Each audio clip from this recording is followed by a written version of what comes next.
What is it that you invested thousands of hours and now is pointless? Story 1. Self-development books, psychology books, and biographies to find out what the hell is wrong with me. One 30-second information video about ADHD changed my life. The clouds parted, I'm now on medication and living the life I wanted to create for myself by taking a simple pill every morning. It took 37 years, but I'm now the person I felt was locked in there since I was a child. I'm so happy I could cry. Well, almost. I still haven't cracked the code on that one, but I'm pretty darn happy. Not to mention a better husband, father, and worker. Edit. The TikTok video in question just made me curious about ADHD. It basically said, "Hello, you're probably seeing this because the algorithm thinks you have ADHD. Look at my channel for more." I scoffed because I thought ADHD was something completely different, but I checked the channel out. There was this doctor, I think, listing signs and symptoms of ADHD. The videos made me curious enough to learn about ADHD, so I took some online tests and read a little about it before contacting my doctor to get a proper diagnosis. I can't find the video itself, so I deleted TikTok a long time ago. Edit 2. If you suspect having ADHD, please get a medical professional's opinion. Do not self-diagnose. Tip: do a little research on your own beforehand and make a list of the things you have problems with in life that you think can be traced to ADHD. It makes the doctor or psychologist's job easier and might speed up the process. It could be things like not being able to hold a job, pay bills on time, stay in relationships, blow money on new hobbies every month, not being able to study, lack of impulse control, and a lot more. There are a lot of different types of ADHD. It's a spectrum. You can also have ADHD traits without having enough of them to get a diagnosis. For the longest time, I always had trouble staying awake during the day, no matter how much I was asleep. And I found it was due to having severe sleep apnea for many years. I usually lived by myself and wasn't able to get a proper idea what was going on until some people hit me up when I stayed at their place. It was very much like this. I just didn't know until I had an idea of what it was and was able to get it diagnosed. Changed the way I live. Story 2. Asian parent piano lessons. Didn't make them happy, didn't make myself happy, never got any good at it. Gained no useful skills whatsoever for the several hundred hours per year per multiple years spent practicing. Asian orchestra kids, rise up. I faked my way through every concert. The only joy the piano gave me was pointing out to my parents 40 years later that I've never touched a piano since they stopped forcing it on me. We always had a piano in our house growing up, but I was never given a lesson. I eventually learned to play in my late 20s and love it. I wonder if I had been forced, if it would have unalived my interest in it. It definitely has an effect. I love going fishing now whenever I find the time, but when I was a kid, being forced to sit by a rancid lakeside doing nothing, I hated it, and once I was old enough, stopped fishing for about 10 to 15 years. My brother has a good way to take kids fishing. He brings tons of snacks, keeps it short and exciting. The second he senses the kids starting to lose interest, they go home. The kids are always excited to go fishing now. The best way to get a kid to love to go fishing is to make them fish. Let them explore, throw rocks in the water and splash in the water. You know, fun stuff. Well, that's great for the kids and getting them into it, but if you actually want to fish, it's really hard to do it with kids. Unless they're older kids. Sounds like your brother is playing the long game where he gets them hooked while not really being able to fish himself, so once they're older, he can actually go fishing again, but with his kids. Smart guy.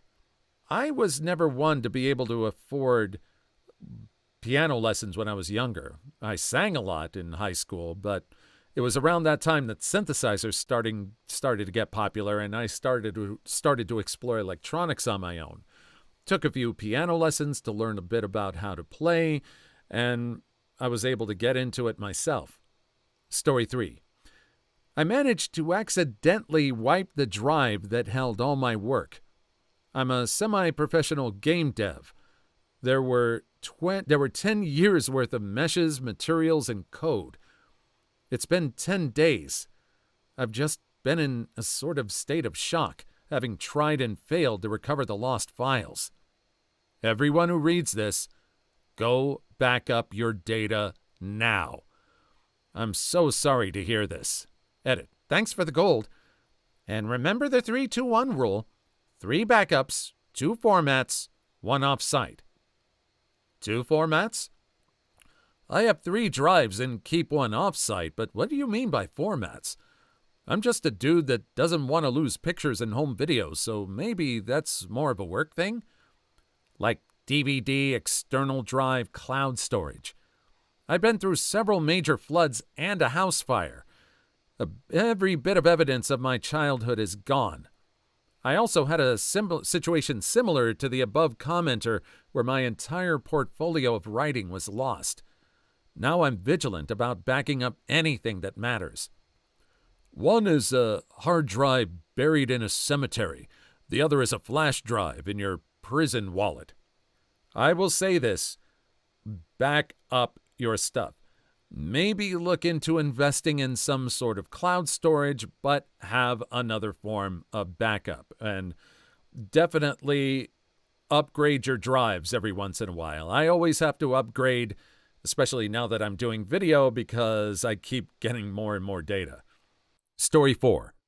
I took 2 years of French instead of Spanish in high school. I live in Texas.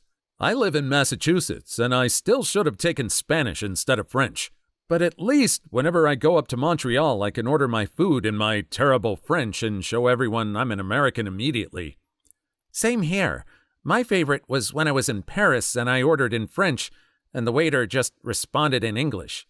His unstated but understood point, this is going to go much easier if we both stop pretending you can speak French. Touché. I live in the Southwest now, and Spanish would have been much more useful.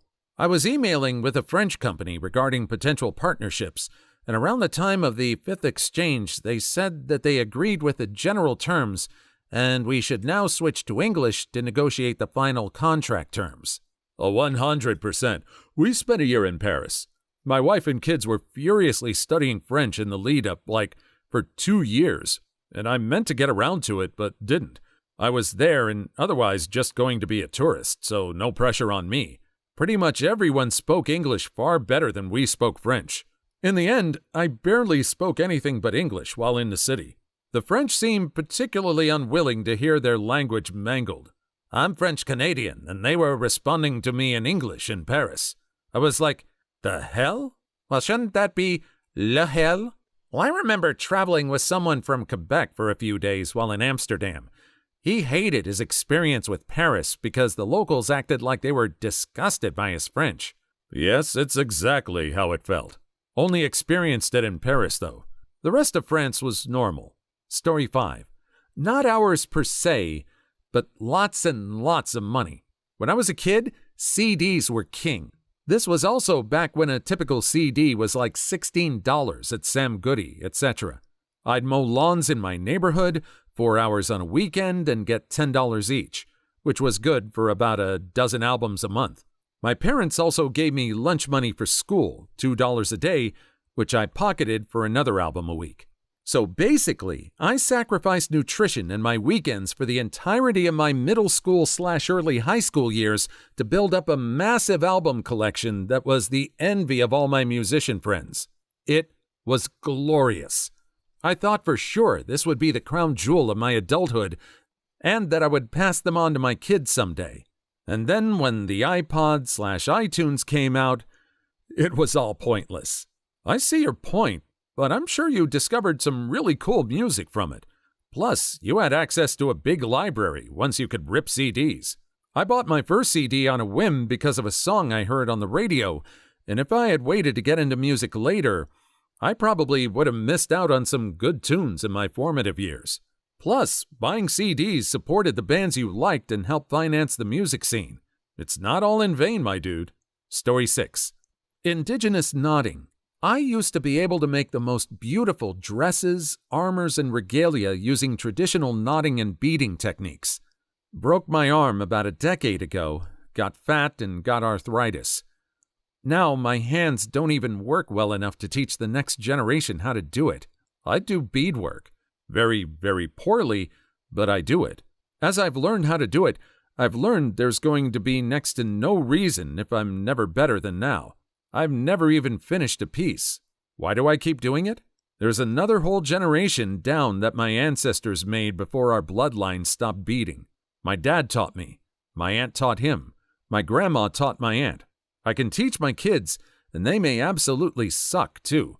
But that's another generation down that we weren't extinguished.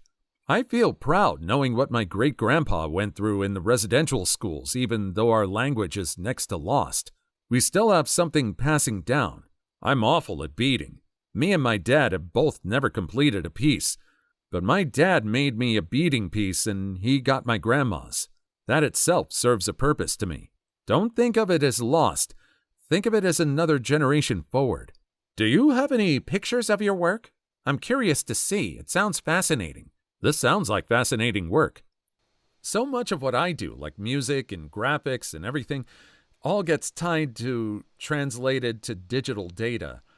I think it's really helpful to have something to do, some kind of activity or some kind of hobby that can be translated or done in the real world with real things.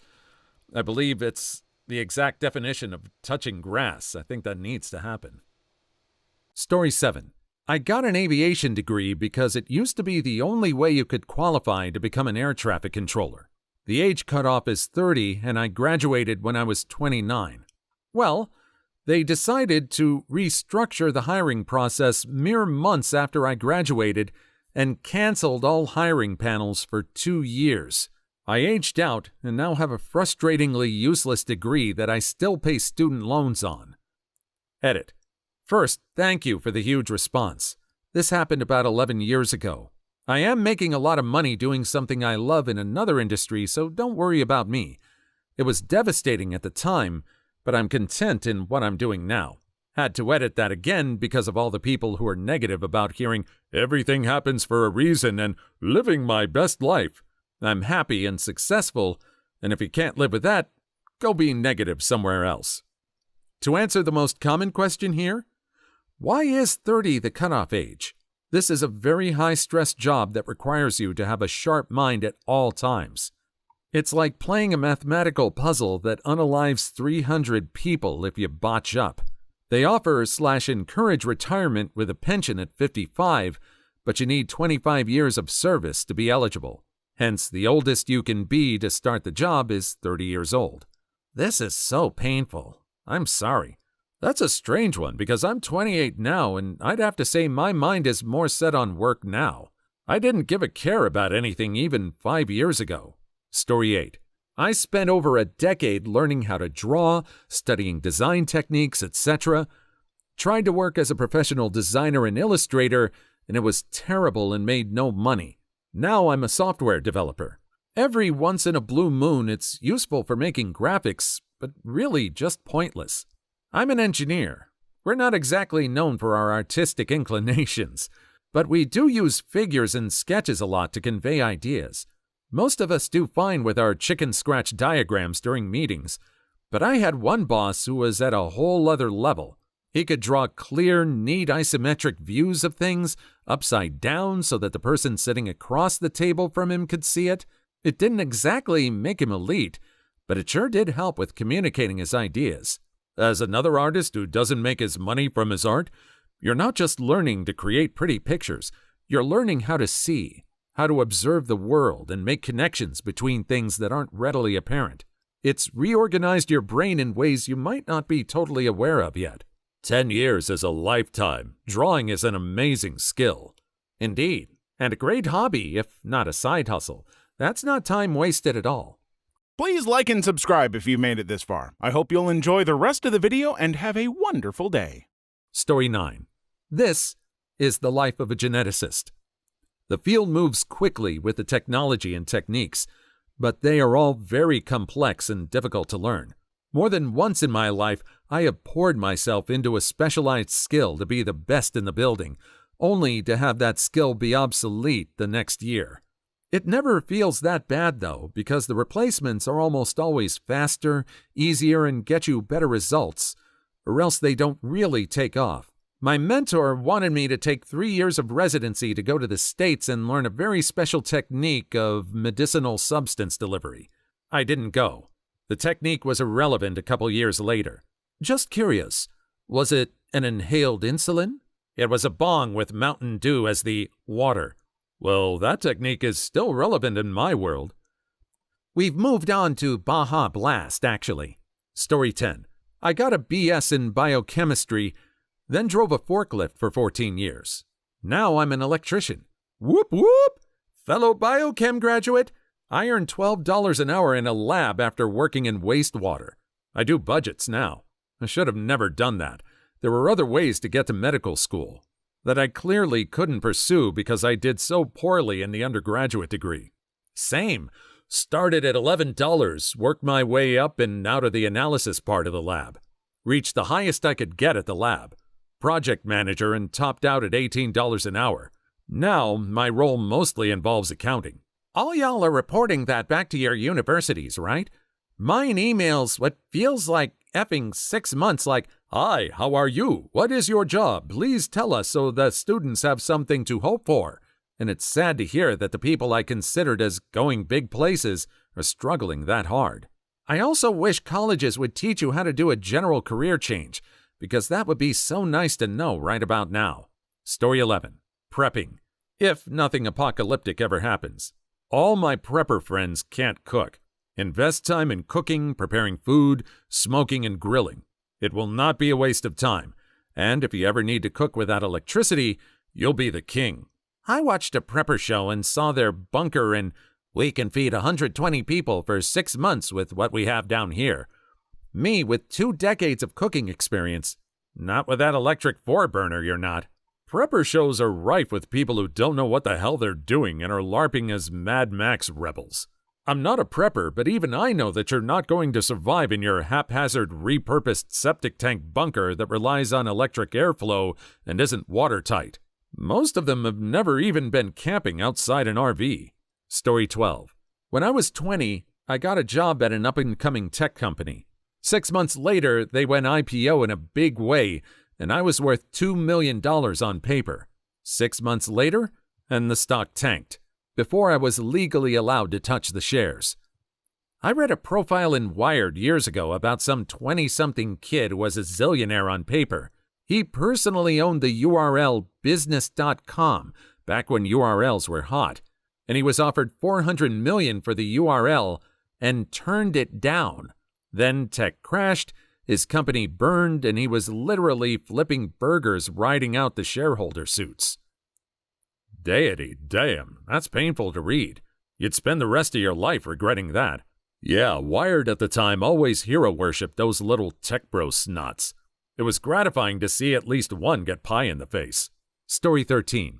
I played around 12,000 hours of soccer, got pretty good at it, but it didn't work out, so now I'm an engineer that secretly can play soccer at a professional level. I was an extremely competitive national-level swimmer who ended up retiring freshman year of college due to injuries and chronic fatigue. I don't consider that time wasted in the slightest.